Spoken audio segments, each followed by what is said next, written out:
había que cavar, había que segar, había que mallar. Era un traballo duro. Pois as mallas, viña a máquina, facíase unha mega, un subía para a mega, despois outros abrían os bollos para meterlo á malla, e outros facendo nos palleiros, sempre me tocou facer nos palleiros. Íbamos uns a axudar aos outros.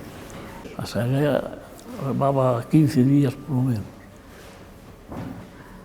Íbamos uns a axudar aos outros. Cada vez íbamos a 20 fouciños segar e 20 mulleres. Ali para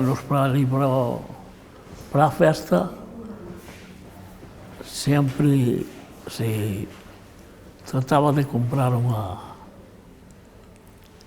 que nos pagaran por segar unha cosecha para recoller cartos para a festa.